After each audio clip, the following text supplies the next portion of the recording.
didn't take the time to do a son, but it took 20 years later on. So some of us idiots are going to take a while to change, Billy. It don't make a difference. It don't make a difference how long it takes us to change, as long as we change. As long as we change. So the thing is that when we're looking at a time, the time thief, he comes by, he's called the thief.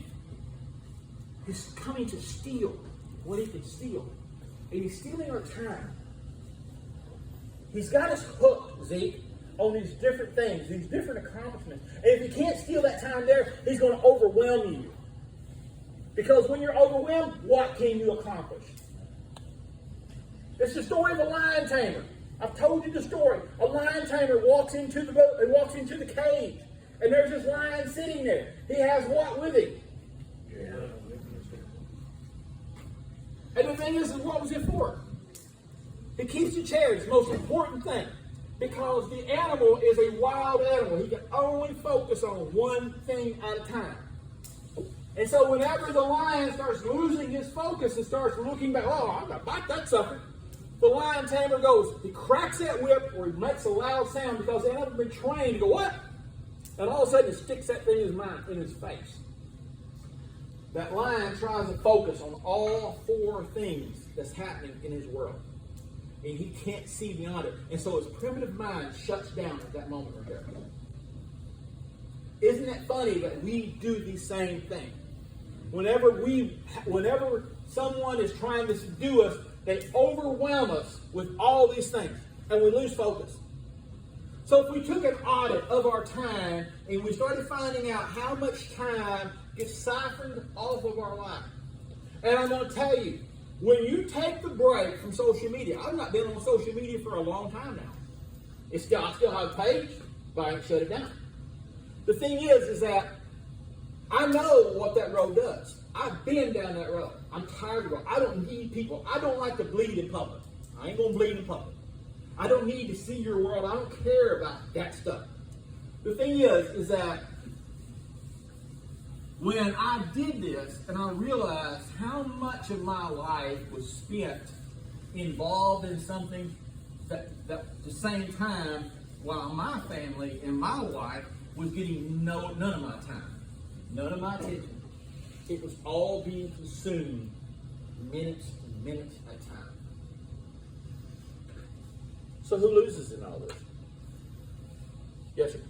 I was just going to say, I estimated that if you took $20 every day for a year from someone, you would, by the end of the year, you would have like $7,200 or something. Something like that. No, you wouldn't. You'd have a broken arm, dude.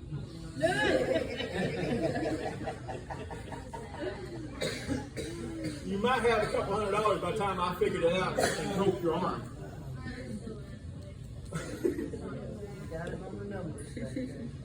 Good job, Axel. So you see my point. Our problem is in our world, we've got too many things that divide us from our time. We end up having no time for anything that's important. It is time that we sit down. And I think it's funny because right in the middle of the troubles and trials, he said, wait a second, let me take an account. And that's the lesson.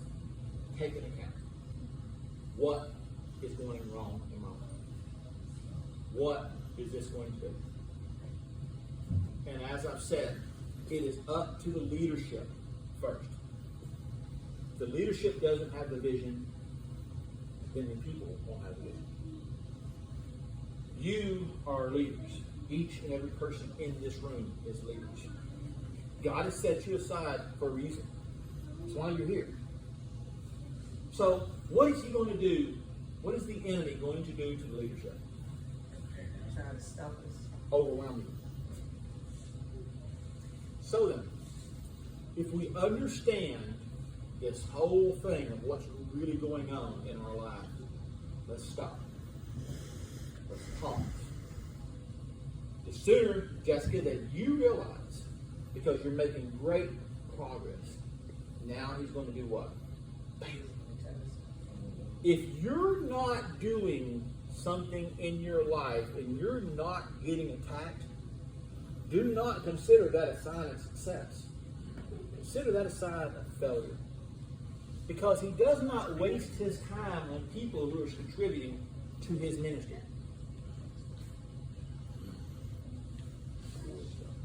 I'm going to say that again. If Satan is not attacking you, or if you're not being attacked by this stuff and not being overwhelmed and not having these things, then you are spiritually no good. But if you're having troubles, if you're having a hard time, take heart. Amen. Because you're right in the middle of your trouble. It's perspective. Isn't it about shifting perspective?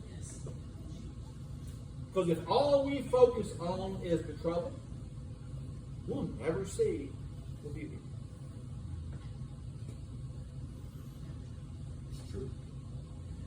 Somebody dismiss us.